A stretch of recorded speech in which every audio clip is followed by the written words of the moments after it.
Assalamualaikum warahmatullahi wabarakatuh. Ya, kawan-kawan, di hadapan kita ini ada tiga cangkokan dan kemudian di sini juga ada tiga metode yang kita lakukan, kawan-kawan ya. Yang pertama nih di sini ada cangkok rambutan. Ini yang insya Allah akan kita tunjukkan bagaimana cara untuk menanamnya. Mudah-mudahan nggak akan mati gitu. Insya Allah berhasil. Jangan sampai udah capek-capek nyangkok, nunggu lama-lama, kemudian pada saat kita tanam cangkokannya malah mati ya. Cangkok biasa kawan-kawan. Ini untuk meneruskan video yang lalu, bagaimana cara mencangkoknya di video sebelumnya ya. Kemudian ini kita menunjukkan cara menanamnya. Kemudian di sini ada cangkok susu gantung kawan-kawan ya. Cangkok susu gantung nih dapat dilihat nih. Untuk cara pembuatannya cangkok susu gantung ini kawan-kawan ada di layar akhir ya, insya Allah nanti saya letakkan di layar akhir deh. Nih menggantung seperti ini nih, cangkok susu gantung, dan akarnya juga udah lumayan tua ya, tapi ini pohon mangga kawan-kawan. Tuh akarnya. Kemudian di sini ada cangkok susu ya. Untuk cangkok susu juga udah pernah kita sampaikan nih, saya kasih dua akar bantu, dua susuan di sini nih terlihat. Dan ini akarnya kawan-kawan gede-gede, kelihatan nggak? Ini karena musim hujan ya, jadi medianya basah terus nih. Tuh akarnya kawan-kawan,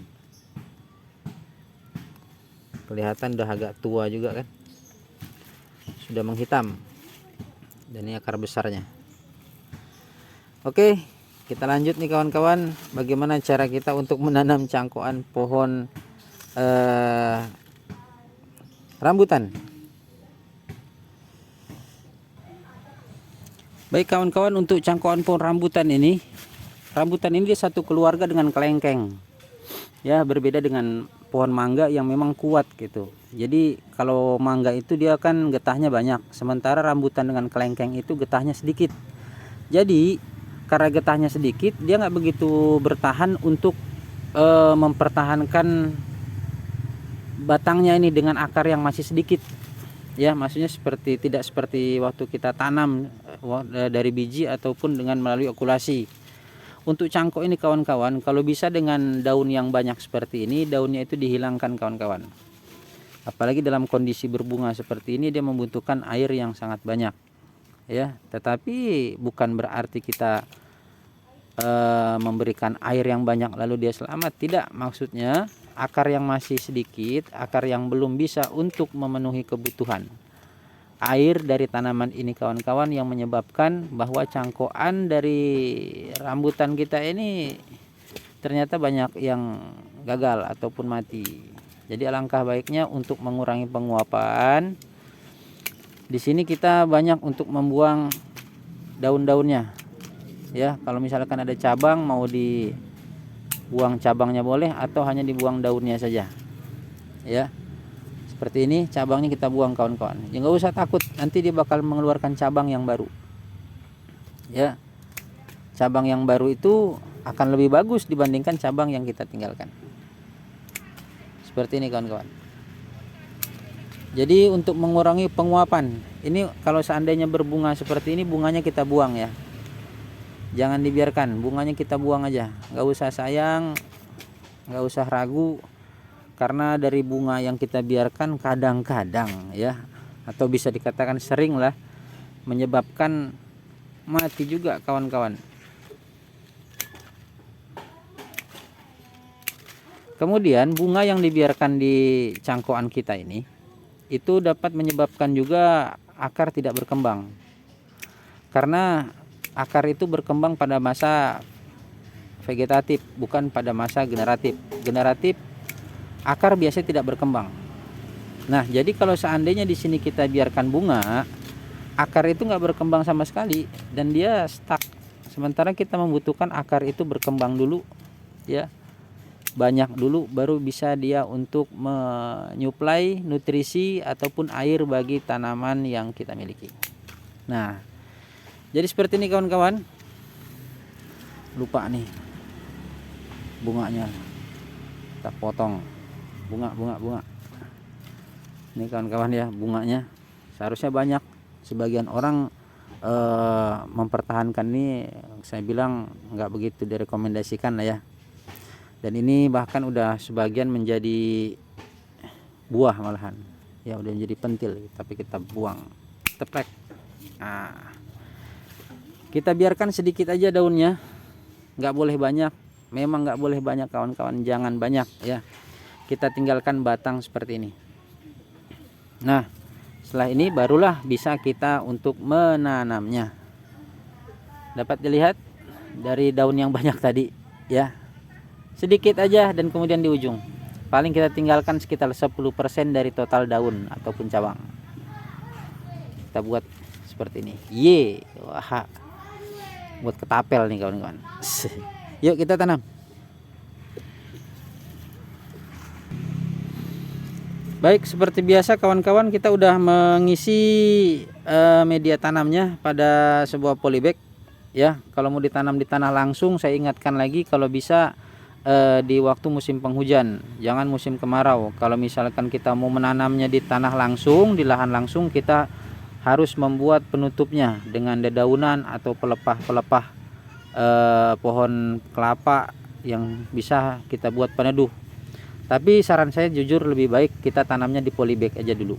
Nanti kalau udah akarnya kuat baru bisa kita pindahkan ke lahan. Jadi stresnya itu nggak terlalu berat, kemudian keberhasilannya pun insya Allah lebih dominan lah ya. Jadi kita tanam di polybag aja dulu, menyesuaikan, nggak usah besar-besar, kecil aja seperti ini. Polybag sekitar diameter berapa nih, diameter 12 ya. Kita isi dengan tanah yang dicampur dengan sekam, tanah dengan sekam tok saja, jangan dicampurkan dengan kohe dulu ya, biarkan aja. Atau misalkan ada kompos silahkan, tapi dengan cara kita yang kita lakukan kemarin tuh kawan-kawan. Baik, kemudian kita buka nih.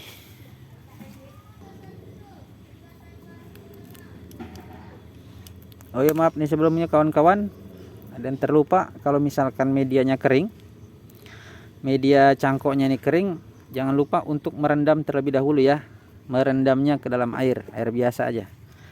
Kalau kawan-kawan punya B1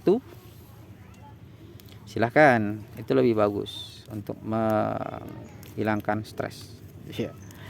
Bagi tanaman, bukan stres bagi manusia ya, stres bagi tanaman. Jadi tanaman itu lebih tahan ataupun lebih kuat. Kita sobek aja nih kawan-kawan.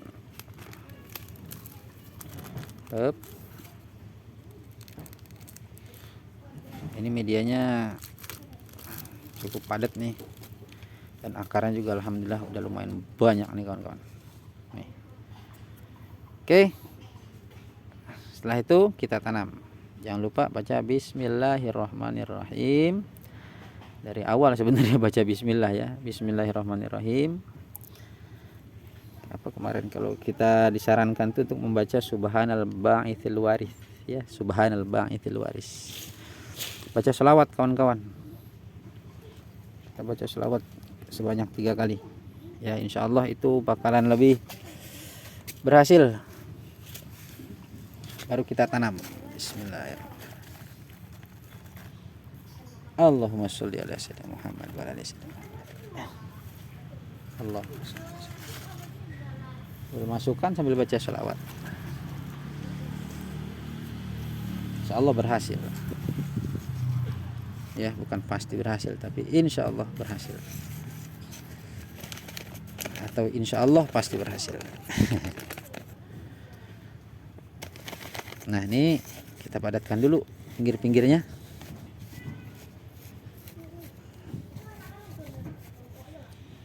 Nah,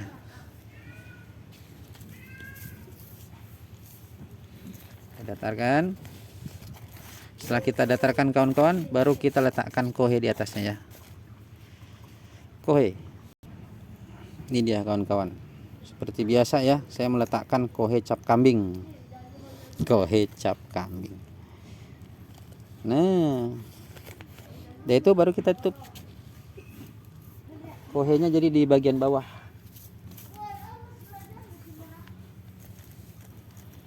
Nah,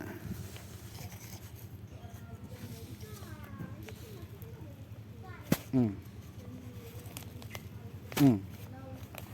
Hmm.